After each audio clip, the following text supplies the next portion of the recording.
Alhamdulillah nahmaduhu wa nasta'inuhu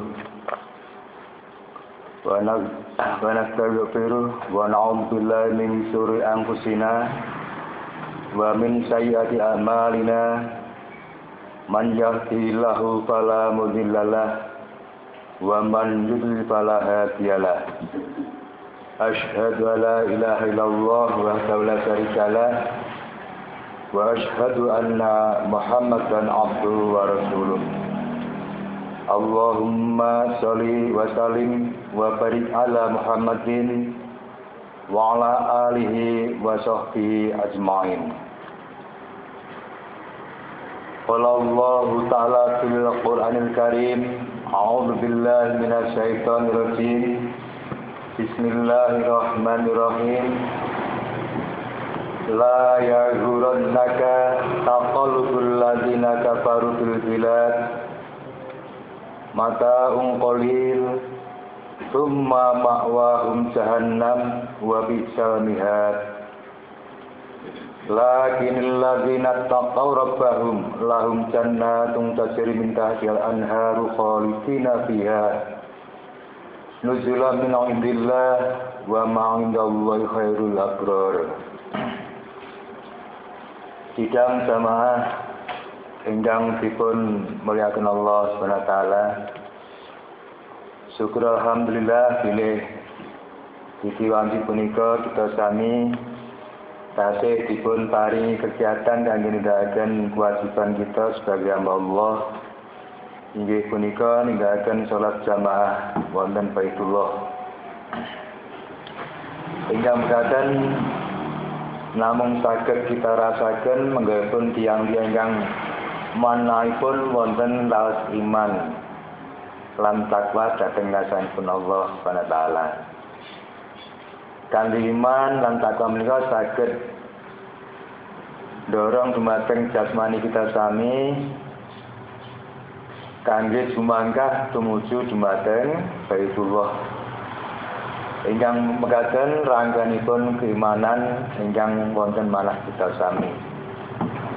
Kados dene ingkang dipun ngendikaken nabi, al-imanu abdun bil qalbi wal iqraru bil lisani wal amalu bil arkani. Iman itu adalah sesuatu yang tersirat dari lubuk hati dan dibuktikan di lesannya dan dibuktikan pula pada gerak-gerik tingkah lakunya atau amal perbuatannya.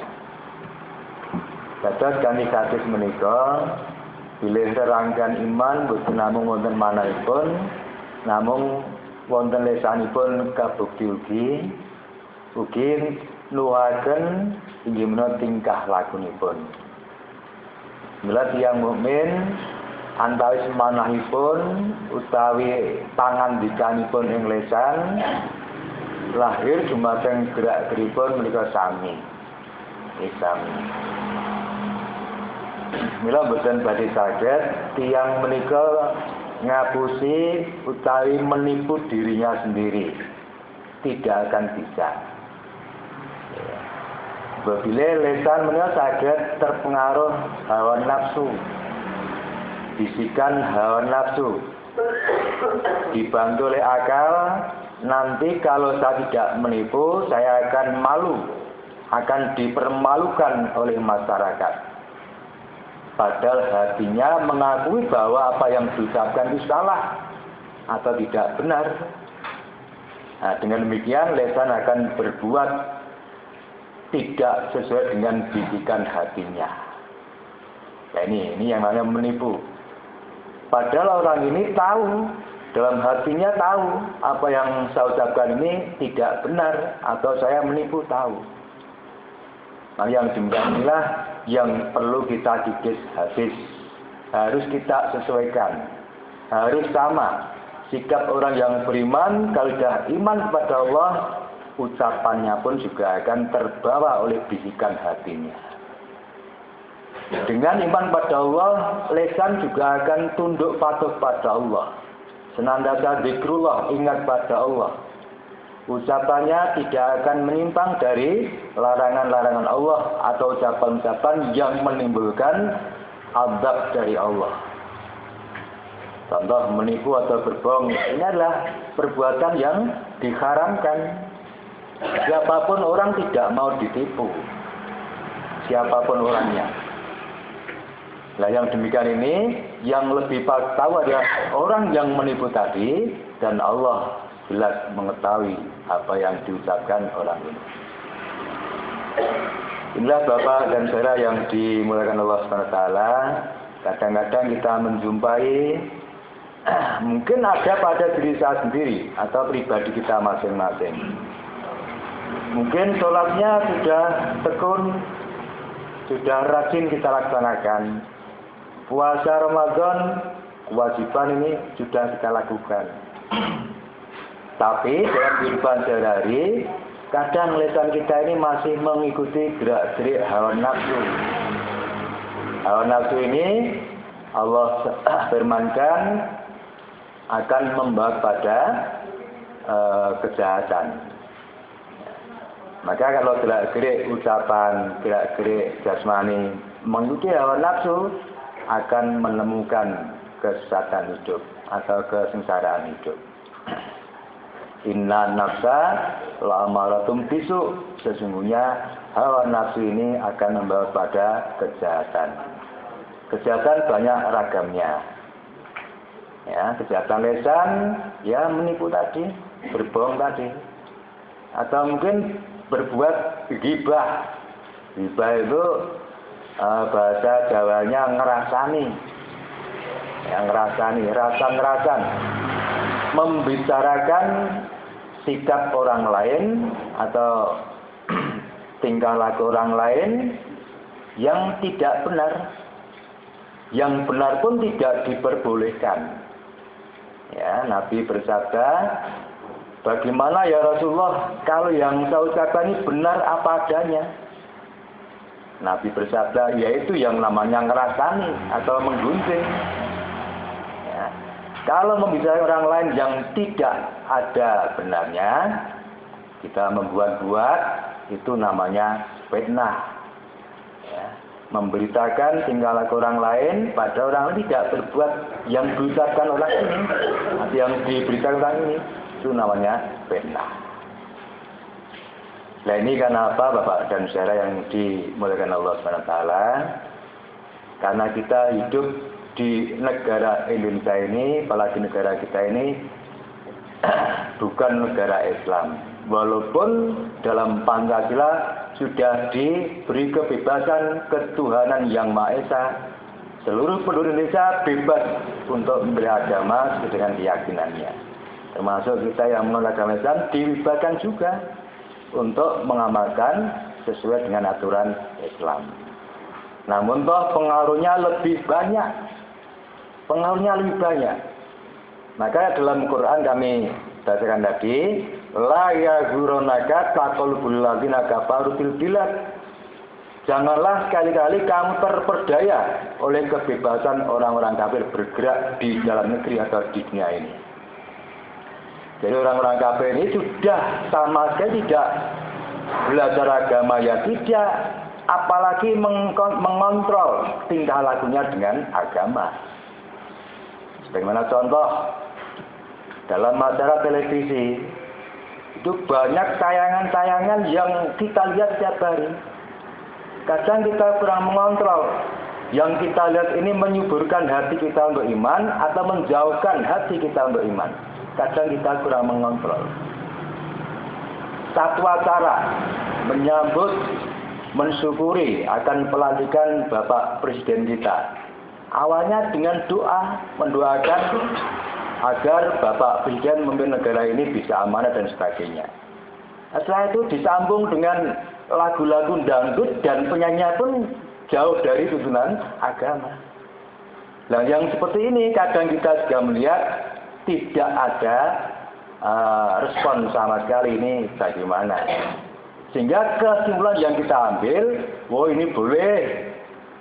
Setelah itu juga boleh. Sehingga apapun yang kita lihat dalam TV, semuanya boleh. tanpa ada kontrol menurut tuntunan agama Islam. Lah yang demikian inilah gerak-gerik orang kafir. Ya, orang kafir ini bebas, tidak kenal halal haram, ya, tidak kenal halal haram, berbicara bebas, ya, menyakiti orang lain atau tidak bebas. Apalagi ngerenengi itu sudah bukan hal yang tidak dipungkiri lagi. Sampai membunuh orang lain pun dia tidak sungkan-sungkan, ini orang kafir. Dia menghalalkan segala macam cara. Maka gerak-gerik orang kafir saat ini adalah gerak-gerik berupa tingkah laku. Orang Islam silakan rajin sholat di masjid, silakan rajin berpuasa, tapi gerak-geriknya sedikit demi sedikit kita tidak menyadari mengarah pada gerak-gerik orang kafir yang serba bebas. Maka dalam ayat berikutnya, mata'un qalil humma ma'wahum jahannam wa bisal mi'ad. Itu hanyalah kesenangan sementara. Jadi orang kafir ini bersenang-senang di dunia. Apalagi orang kafir kaya, ya, bikin rumah megah, beli mobil mewah, apapun bisa dia beli karena dia kaya. Taulah itu adalah kesenangan yang sementara. Allah firmankan begitu, mata'un qalil, itu kesenangan sementara. Tsumma ma'wahum jahannam, kemudian tempat tinggal mereka adalah jahanam. Maka nanti orang-orang yang begini ini, dia bersenang-senang di dunia, bebas di dunia ini. Ya, itu kesenangan semu. Kadang kita juga terpedaya atau bahasanya kepencut dengan glamornya orang-orang kafir ini. Wah, bahagia ya, tenang-tenang ya si fulan, rumahnya megah, mobilnya mewah, apa-apa serba keturutan. Ini orang yang melihat begitu. Sedangkan saya tidak punya mobil, sepeda motor saya tidak punya. Maka nanti akhirat merupakan kebalikan yang betul-betul balik. Yang di dunia mempertukarkan hawa nafsunya, bersenang-senang, di akhirat akan merasakan siksanya. Yang di dunia dipandang miskin, tidak punya apa-apa, tapi dia tak beribadah, di akhirat akan berbalik 180 derajat, dia akan merasakan bahagianya, senangnya.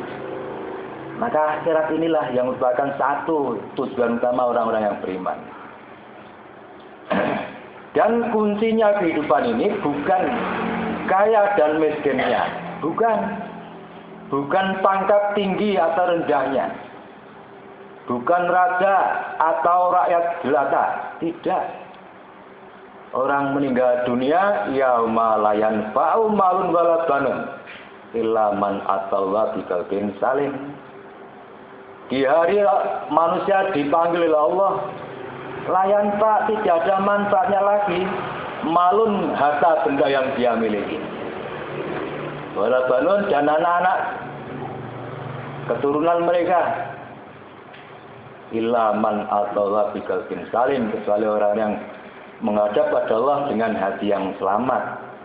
Qalbin salim, hati yang selamat adalah hati yang dikala di dunia ini iman pada Allah, takwa pada Allah, yakin adanya akhirat, yakin adanya hari kiamat, yakin adanya surga, yakin adanya neraka, sehingga di dunia ini sudah mencanangkan tujuan saya ingin surga, sehingga akan berhati-hatilah jalan-jalan yang menuju ke neraka dijauhinya.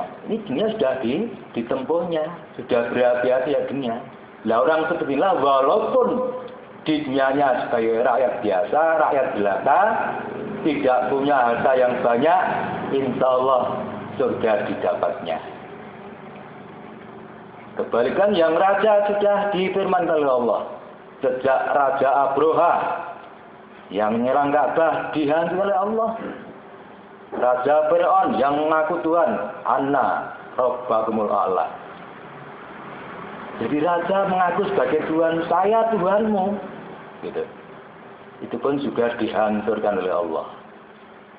Ya, setelah kelelep di Laut Merah baru mengakui, ya saya yakin Tuhannya Musa. Sudah terlambat.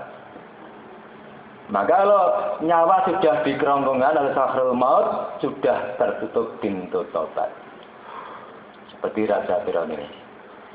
Maka ayat ini tidak sekedar sejarah Raja Firaun, sejarah Raja Broah, tetapi kisah-kisah ini diwahyukan kepada Nabi Muhammad agar Nabi Muhammad beserta pengikut Nabi Muhammad sampai akhir zaman bisa mengambil hikmahnya.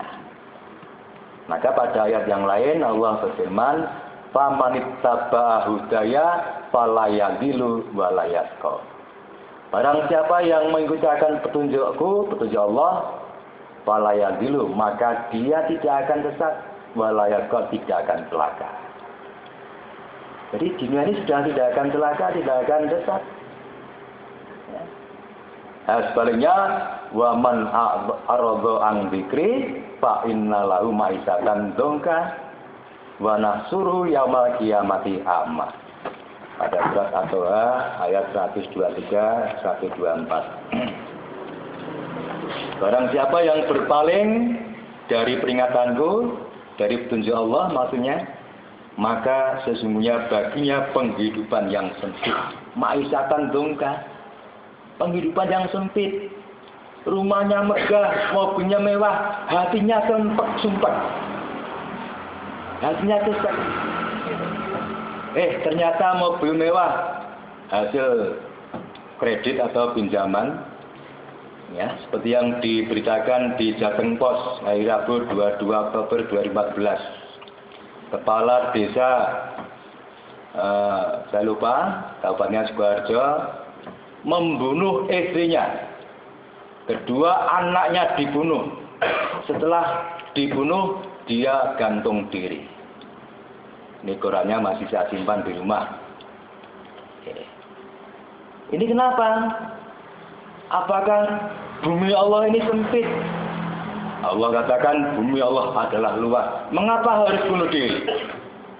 Ya, karena dia tidak punya keimanan dalam hatinya. Sehingga orang yang beriman selalu mendapat solusi dari perbuatannya, dari kesulitannya. Wa man yu'min billah yahdi qalbah. Barang siapa yang iman pada Allah akan diberi bimbingan di hatinya untuk menghadapi kesulitan yang dihadapinya. Sehingga orang yang beriman dijamin oleh Allah, la khaufun 'alaihim wa la hum yahzanun. Ya, tidak akan khawatir menghadapi dunia ini, tidak akan susah menghidupi dunia ini. Ya. Walaupun jasmani sakit, hatinya tetap iman, tidak ikut terbawa sakit. Itulah ciri khas orang yang beriman. Karena dunia ini mata'un qalil, kesenangan sementara, mata'ul ghurur, kesenangan yang menipu. Ya, orang-orang terpedaya, banyak yang terpedaya, sehingga mengejar hal-hal yang nikmatnya sementara. Setelah dia capek, kita tinggal atau kita meninggal dunia. Itu masih bagus daripada mengejar dunia belum tercapai, masih di tengah jalan Allah menghendaki lebih dahulu. Untuk itu Bapak dan Ibu yang dimuliakan Allah SWT, kita syukuri kehidupan saat ini Allah masih memberi kehidupan pada kita semuanya. Ini berarti kita masih ada peluang untuk berbenah diri, untuk membenahi hati kita, untuk iman pada Allah, untuk menguatkan cita-cita kita akan surganya Allah. Masalah duniawi sesuai dengan kadar kemampuan kita. Yang jadi pegawai negeri adalah pegawai negeri yang baik, yang jujur menurut Islam. Yang jadi pedagang, jadilah pedagang yang sukses. Bardinokeh, tapi dilalui dengan cara iman yang benar. Ya, dengan iman yang benar. Jadi petani yang sukses. Ya, sehingga hasil dari petani juga halal. Insya Allah yang demikian kita di akhirat akan masuk surga bersama-sama. Di sana nggak ada pengklasifikasian. Oh, raja nanti di surga tingkat atas, yang jelata di bawah. Itu di dunia, ya di dunia. Tanya waktu jagong itu, kira-kira yang jagong Pak Samad, wah munduk sekali, monggo Pak. Tapi yang datang temannya sendiri, tanggapannya lain. Itu dunia. Di akhirat tidak demikian. Entah raja, entah raja jelata, inna akramakum indallahi atqakum. Allah akan memuliakan ketakwaan dari orang-orang atau manusia di kala hidup di dunia ini. Jadi takwanya. Oleh karena itu ayat ini kami ulang kembali. La ya guronaka taqalbul ladzina kafaru fil bilad. Janganlah kita sekali-kali terpedaya, ya, terkecoh oleh glamornya kehidupan orang-orang kafir. Mari kita kembali pada pendirian kita, prinsip kita, sesuai dengan kadar kemampuan kita ini untuk meraih dunia, untuk meraih akhirat. Demikian Bapak dan Saudara, semoga yang sedikit ini bisa bermanfaat. Utamanya untuk diri pribadi saya, untuk berlomba-lomba mencapai surganya Allah. Allahumma amin. A'udzubillahi minasyaitonirrajim. Bismillahirrahmanirrahim. Wal 'asri innal insana lafi khusrin illa alladzina amanu wa 'amilus sholihati wat tawassaw bil haqqi wat tawassaw bis sabr wa qul rabbir warham wa anta khairur rahimin.